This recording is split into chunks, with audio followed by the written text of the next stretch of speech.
A Comunidade Batista Ministério da Palavra traz para você o programa Ensinando as Escrituras, com a pastora Lilizanete Datti. Uma palavra de Deus para o teu coração, de sorte que a fé é pelo ouvir, e o ouvir pela palavra de Deus. Romanos 10:17.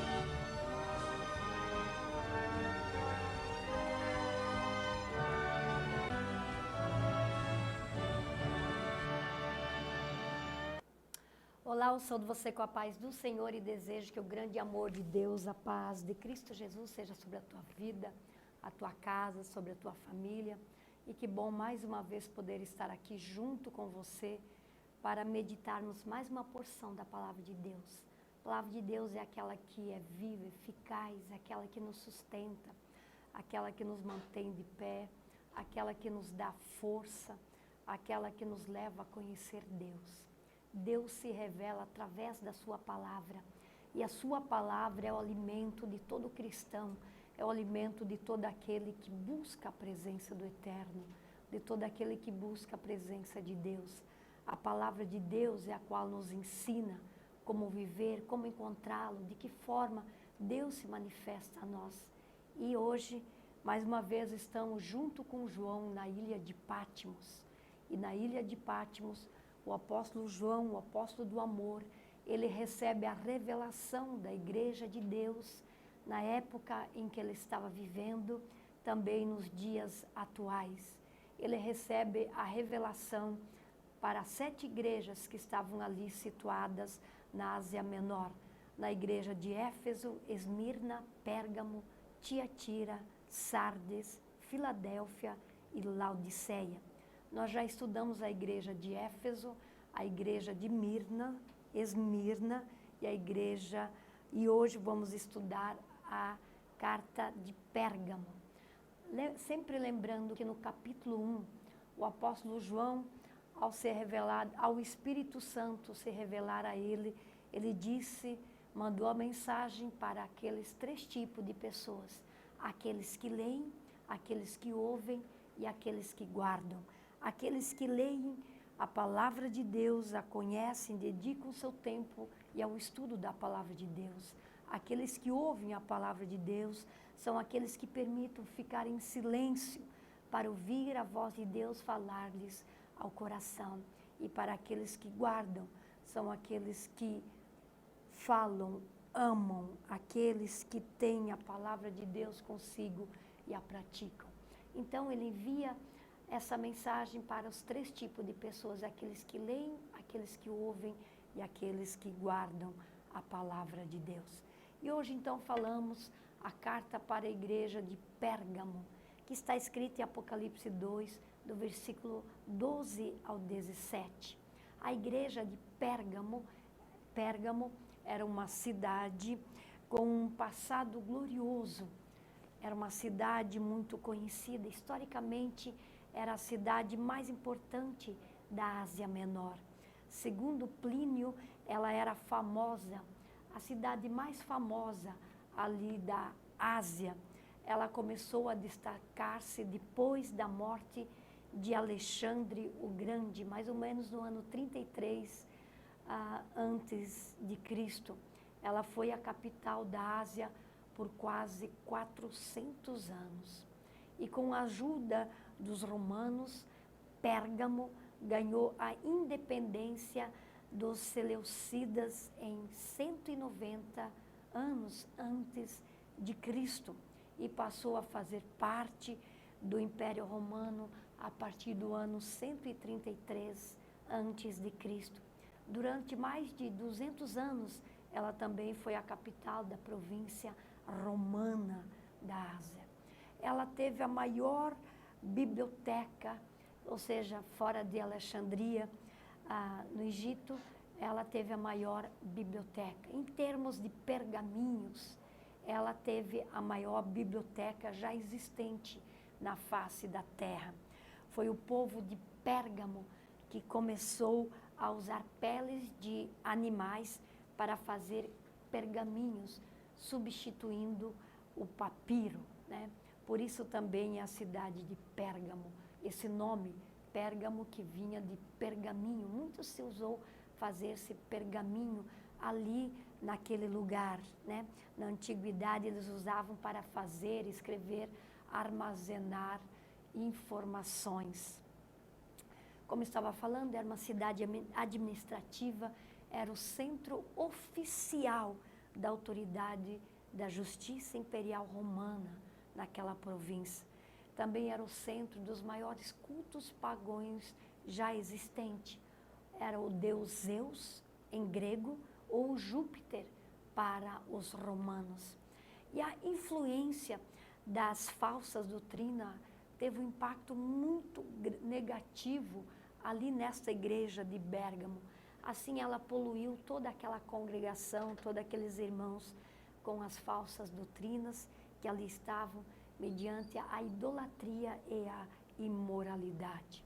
Então Jesus, ele chama essa igreja para o arrependimento. Por que para o arrependimento? Para evitar o juízo divino. Como já mencionei, Pérgamo é um centro, importantíssimo centro cultural. Como centro cultural, também sobrepujava a Éfeso e a Esmirna. Éfeso também tinha a biblioteca, como Esmirna, mas Pérgamo, ela sobrepujava esses dois.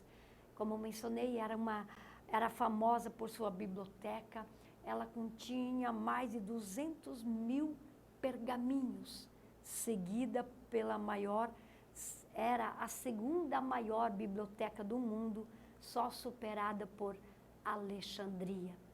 E essa cidade que ali estava, como eu mencionei já, os pergaminhos, para que eram usados os pergaminhos?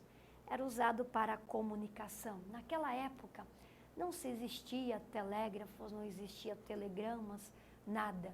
Então, não se existiam telegramas, nem cartas, nem pombos, correio, era usado o papiro. E esse papiro, né, ela foi a invenção dos egípcios, né, ainda acreditado a eles, e eram eles que faziam ali. E esse papiro, ele era composto, era formada por uma planta aquática chamada Cyperus papyrus. Tinha como um caule em que era possível escrever e desenhar. Então era preciso cortar em várias tiras aquelas folhas que elas eram coladas umas nas outras, polidas e postas para secar, e daquilo sairia então o papiro, era qual onde eles escreviam. Mas ali em Pérgamo começou-se a fazer o pergaminho. Como mencionei, o pergaminho era feito de pele de cordeiros e ovelhas, tratadas com cal e esticadas. Então, também por esse nome, Pérgamo, ali começou-se a fazer o pergaminho. O pergaminho foi substituído pelo papiro. Então, foi um presente dos gregos. Ela surgiu mais ou menos 2 anos antes de Cristo, na cidade de Pérgamo, hoje, atual cidade da Turquia. Até 751, quando os árabes surrupiaram a ideia do papel dos chineses na China. O papel chinês, ele já existia desde o ano 105. Então vamos ler Apocalipse capítulo 2, o versículo 12 ao 17, que fala sobre a igreja de Pérgamo. Apocalipse 2, versículo 12 e 13 diz assim: E ao anjo da igreja que está em Pérgamo, escreve: Isto diz aquele que tem a espada aguda de 2 gumes. Conheço as tuas obras e onde habitas, e que é onde está o trono de Satanás. O retens o meu nome, e não negaste minha fé, ainda nos dias de Antipas, minha fiel testemunha, a qual foi morto em vós, onde Satanás habita. Ele começa escrevendo ao anjo da igreja de Pérgamo. Ao anjo, na época, era o bispo, hoje denomina-se o pastor, aquele que está cuidando daquela igreja local, aquele que está velando aquela igreja local. Então ele começa falando da espada de dois gumes. Você que lê a Bíblia, tu sabe que lá em Hebreus capítulo 4, versículo 12, a Bíblia nos diz assim, que a palavra de Deus é mais afiada ou mais penetrante do que espada de dois gumes, a ponto de dividir juntas e medula, discernir o espírito da alma. Então a espada de dois gumes é a palavra de Deus. Então ele começa dizendo, essa palavra, ela representa autoridade e ela tem autoridade. Se você ler o último livro do capítulo de Apocalipse, os últimos versículos, tu vai ver que quando o Espírito Santo revela a João, ele diz, todas as pragas que estão contidas neste livro cairão sobre aqueles que acrescentarem ou tirarem alguma palavra do livro desta lei. E também todas as bênçãos que estão escritas no livro da vida serão sobre aqueles que são fiéis à palavra. Então, quando ele fala da espada de dois gumes, ele quer dizer a autoridade de Deus que está sobre essa palavra. Tudo que está escrito no poder dessa palavra virá sobre aquele que não guardar essa palavra e desviar-se. E Jesus, é claro, e não na época o governo romano que segurava a espada, mas a palavra de Deus que tem autoridade. E ele diz que habitas, eu sei, no lugar que você habita, ali está o trono de Satanás. Por que ele falou trono de Satanás? Ali tinha 3 coisas que Deus abominava: a idolatria, os nicolaítas e aqueles que continham e traziam as heresias, a doutrina de Balaão. E Deus, então, ele sempre teve horror, coisa horrenda, era aquele que adorava a imagem, deuses, e aquilo Deus sempre abominou. Aqueles que adoram as imagens, Deus não permita que ele seja trocado por um outro Deus, né? Deus feito pelas mãos de homens. Tanto que ele diz, eu sou o Senhor teu Deus, e não terás outros deuses diante de mim. Então, quando Deus fala isso, ele diz para você não ter outra imagem para você adorar, não ter outra imagem a quem você vai se dirigir. Quando você quer um intermediador, Jesus Cristo é teu intermediador. Para Deus não tem santo, não tem aquele santo lá, o santo cá, São João, São Sebastião, Maria de Cássia, não sei, né, tantos outros santos. Deus diz que só há um que é santo e só Deus é santo. E Deus diz que há um só Deus, Ele é o Supremo, o Deus Criador dos céus e da terra. Por isso que Ele diz que Ele abomina, e aquele que segue isso, as pragas do livro da lei virá sobre ela, e ela estará debaixo do julgamento da autoridade desta palavra. Então, ali em Pérgamo, tinha as adorações dos deuses, tanto foram com Trajano, tanto como os imperadores que ali estavam, mas era o deus Zeus, Atema, Dionísio, Acilíspio, os quais habitavam e usavam naquela época ali. E quando se falavam, ele disse, mas vocês mesmo habitando num lugar assim, vocês não negaram meu nome. Então ele elogia, vocês foram perseverantes. Mas eu falei que a igreja de Pérgamo, ela tinha o anjo da igreja. O anjo da igreja na época era o bispo que também habitava ali e que estava ali. E aquele bispo, ele, Antipas, o bispo Antipas foi o bispo da igreja de Pérgamo. E diz a história que Antipas, ele foi colocado dentro de um boi, vamos ver a imagem, ou dentro de um toco oco, e ele foi assado vivo. Ele foi jogado ali dentro, na época da perseguição, ele literalmente foi assado vivo. O bispo de Antioquia, o anjo da igreja, a qual estava se referindo, né? E ele suportou muitas provas, muitas lutas. Ele era o pastor da igreja de Pérgamo, segundo Tertuliano, né? Ele foi colocado ali dentro daquela imagem que você viu, daquele boi, e assim ele foi assado, queimado, mas ele resistiu à apostasia até a morte. Ele serviu a Deus. Naquela época, eu já mencionei, estava instalado o trono de Satanás, ou seja, ali a sedução pela imoralidade, pelo adultério, pelo pecado, pelo paganismo, pela mentira, pela perseguição, pela fornicação. E aquilo Deus detestava, aquilo era abominável aos olhos de Deus. Apocalipse, versículo 14 e 15 do capítulo 2 nos diz assim: mas algumas poucas coisas tenho contra ti, porque tens lá os que seguem a doutrina de Balaão, os quais ensinava Balaque a lançar tropeços diante dos filhos de Israel, para que comessem os sacrifícios da idolatria e fornicassem. Assim tens também os que seguem a doutrina dos nicolaítas, e que eu odeio. O que Balaão fez? Balaque era o rei, contratou Balaão. Balaão era um profeta do Senhor. Lembra aquela história do Antigo Testamento, que Deus fala com o profeta não escuta, mas ele está montado em cima de uma jumenta, de uma mula. A mula escuta a voz de Deus e o profeta não ouviu. Então Balaque contratou Balaão para amaldiçoar Israel.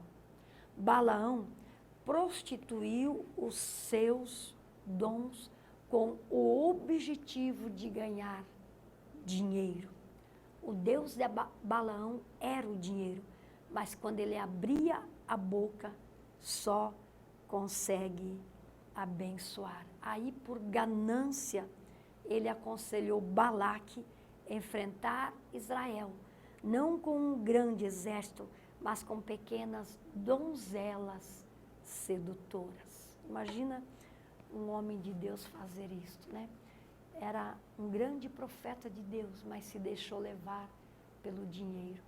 Talvez hoje não seja nada diferente, né? Tem pastores que vão pregar só por certa quantidade de dinheiro, ainda com hospedagem, com isso, com aquilo, senão não pregam. Tem cantores que no mínimo tem os guichê, né? O tanto se retira para poder cantar, adorar o Senhor. Você jamais consegue trazer um cantor gospel de renome sem dinheiro. Você jamais consegue trazer, às vezes, um pastor que tem um certo nome sem ter muito dinheiro. Então, quando Deus fala a João, naquela época na ilha de Patmos, tu vê que hoje não é nada diferente. Nada diferente. Ainda tem os profetas Balaão no dia de hoje. Ainda tem os pastores Balaão no dia de hoje. Ainda tem os cantores gospel Balaão nos dias de hoje. São homens que só fazem a obra de Deus mediante um bom pagamento. Só fazem a obra de Deus mediante uma boa recompensa. Eu imagino se Jesus fizesse isso. Quanto ele ia te cobrar para morrer numa cruz? Quanto ele ia cobrar para te salvar? Se ele deu a sua vida por você, para que você tenha salvação ainda mais. Ele deu a sua vida para te salvar do inferno. Ele ainda te emprestou os dons espirituais. E hoje, aquilo que ele deu de graça, a sua vida, na cruz do Calvário, morreu no teu lugar. Ele te emprestou os dons espirituais e hoje você cobra para pregar, hoje você cobra para cantar, hoje você cobra para ministrar. Onde estaria, o que Deus diria talvez hoje para você? O que Jesus faria hoje se estivesse no seu lugar? O que Jesus faria na época quando estava na cruz? para morrer por você, que você estava condenado ao inferno. E Ele te chamou para uma grande obra. E aquela obra no começo ardeu o teu coração, assim como no dia em que você foi conquistado por Ele. Quando aquela obra nasceu no teu coração, assim como no dia em que Ele te livrou do inferno. Mas depois você se achou bam, ou a bam, e hoje para falar daquele que te salvou de graça, daquele que te emprestou os dons de graça, hoje você cobra para fazer a obra de Deus. Cuidado. Olha o que a palavra de Deus diz. Eu odeio quem faz isso. Eu odeio quem faz isso. Leia a Bíblia. Ele diz, eu odeio, eu odeio, eu odeio. Então você acha que você está fazendo grande coisa? Acho que não. Volte para a palavra. Pergunta uma vez, quando alguém te convida a pregar, antes de você dar o seu preço para cantar, o seu preço para pregar, pergunta o que Jesus cobraria, o que Jesus faria.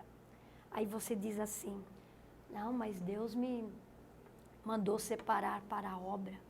Deus também me separou para a obra desde meus 9 anos de idade. Desde os meus 9 anos de idade. Eu trabalho, eu estudo e eu cuido da igreja e evangelismo e prego. Aí você, ou muitos dizem, Deus me separou para a obra.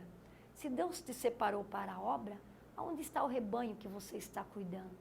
Aonde está a igreja que você está cuidando? Aonde está o evangelismo que você está fazendo? O evangelismo que você faz é só nas igrejas onde você é convidado a pregar.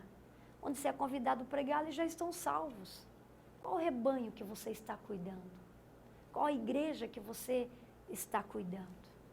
Então, se Deus te chamou para cuidar da obra e viver da obra, então faça a obra. Então, cuide da obra. Então, zele pela obra. Então, faça visita, vai nas casas, orar pelas pessoas, vai nos hospitais, vai nos presídios, vai nas ruas, faça a obra. Se Deus te chamou, te separou e você vive somente da obra, então viva para isso. Você não vai depender de estar hora aqui na igreja, hora lá e depender de ofertas para viver. Não, aquele que Deus chama, Ele sustenta. Então trabalha com fervor dia e noite na obra, visita, faça a obra do Senhor. Aí sim nunca vai te faltar nada, porque Ele é Deus que promete e cumpre. Ele fala também da doutrina dos nicolaítas. Os nicolaítas, eles ensinavam que a liberdade de Cristo era liberdade para o pecado. O certo, eles diziam assim, nós não estamos mais debaixo da lei. Cristo nos salvou. Nós não dependemos mais da lei, nós estamos livres. Podemos viver sem freio, sem imposição, sem regras, porque Cristo nos libertou da lei. Então eles começaram a viver a libertinagem. Liberdade é uma coisa, libertinagem é outra. Para a liberdade foi que Cristo nos libertou. Conhecereis a verdade e a verdade vos libertará. Ela vai te libertar da droga, do vício, do pecado, da prostituição, do inferno.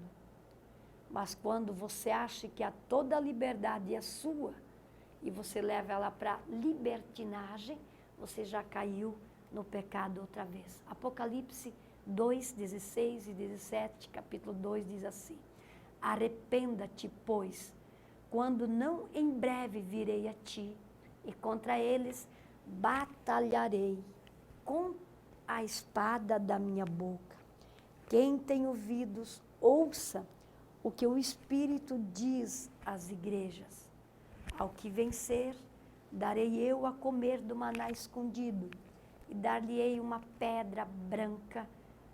Ele continua dizendo, e esta pedra branca que ele fala, tem um nome escrito, o qual ninguém sabe, senão aquele que o recebe. É assim que ele diz e escreve para esta igreja de Pérgamo, estando ali ainda ensinando a igreja. Ele diz: virei o meu juízo com a espada da minha boca.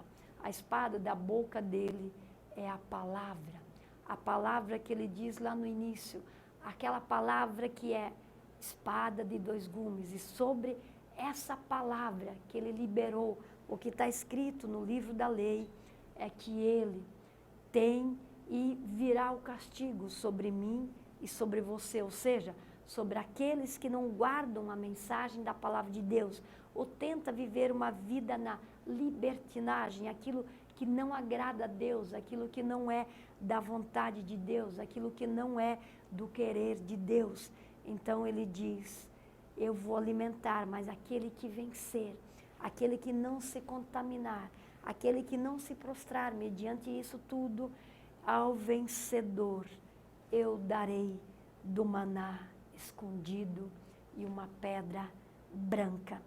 Ou seja, o maná escondido é quando Deus vai te alimentar.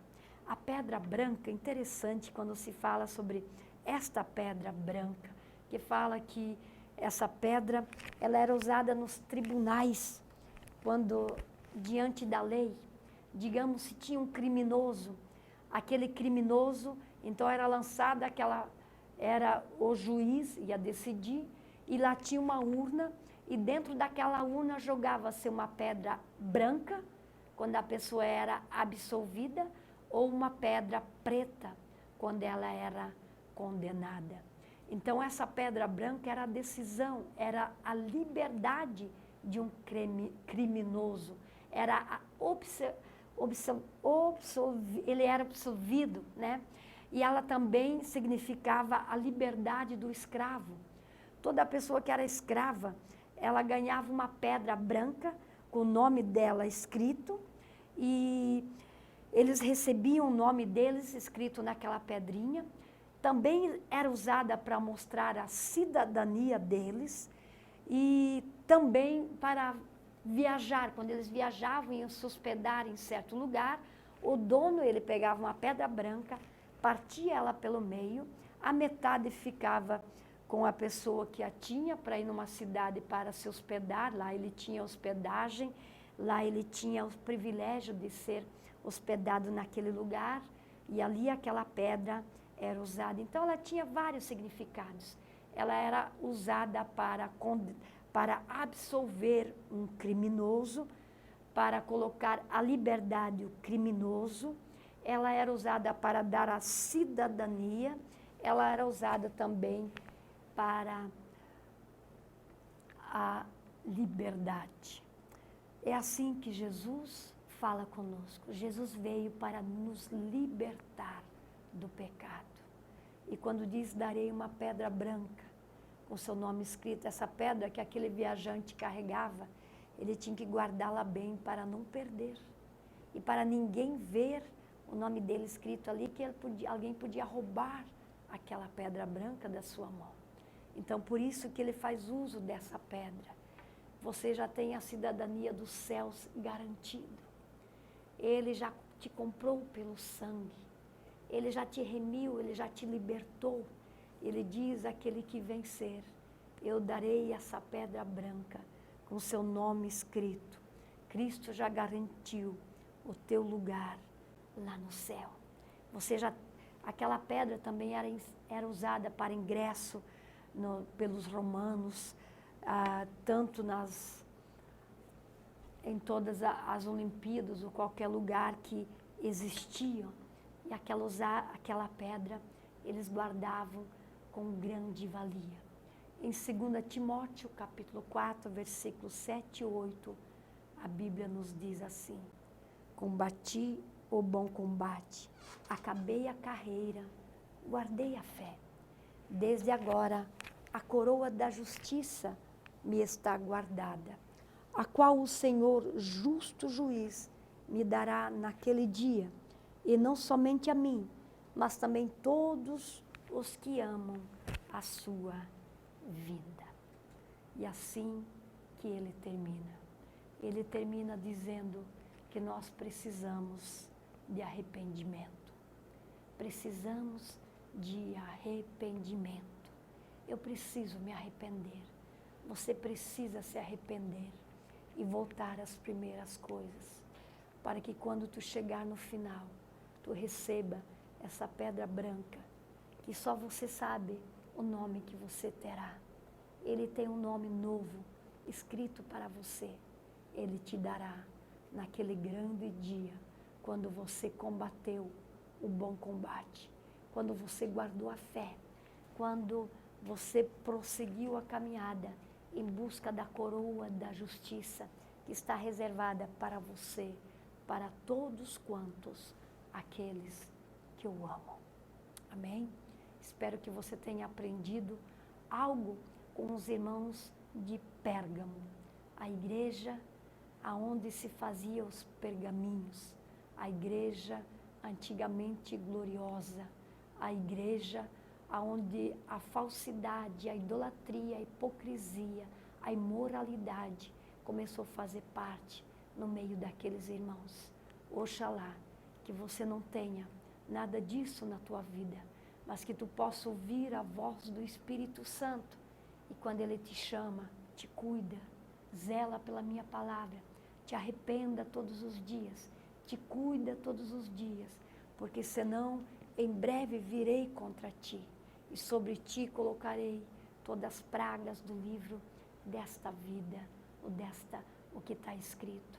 Guarda o teu coração, guarda a tua mente, pois o Senhor é aquele que diz, bem-aventurado aqueles que ouvem, aqueles que guardam a minha palavra, aqueles que ouvem, aqueles que leem, aqueles que ouvem e guardam. Quando nós guardamos esta palavra, o céu nos espera. Amém? Quero convidar você para estar conosco todas as quartas-feiras, às 19h30, ali na Comunidade Batista, Ministério da Palavra, quarta-feira às 19h30, na Avenida Adolfo Berenger Júnior, 441, aquela avenida que vai para o aeroporto de Cabo Frio, ali no trevo que vai para Arraial do Cabo, na Volkswagen, tu entra para naquela avenida, número 441, 441, Comunidade Batista, Ministério da Palavra. Eu, pastora Lili Zanedi, te espero lá todas as quartas, 19h30 e domingo às 19h.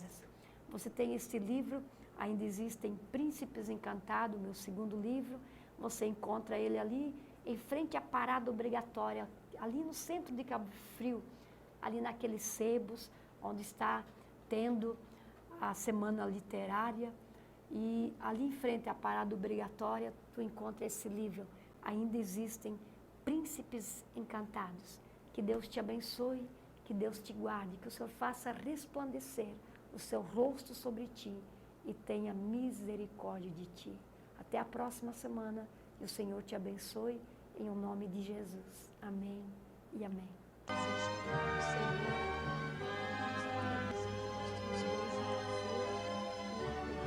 A Comunidade Batista Ministério da Palavra traz para você o programa Ensinando as Escrituras, com a pastora Lili Zanete Datti. Uma palavra de Deus para o teu coração, de sorte que a fé é pelo ouvir, e o ouvir pela palavra de Deus. Romanos 10:17.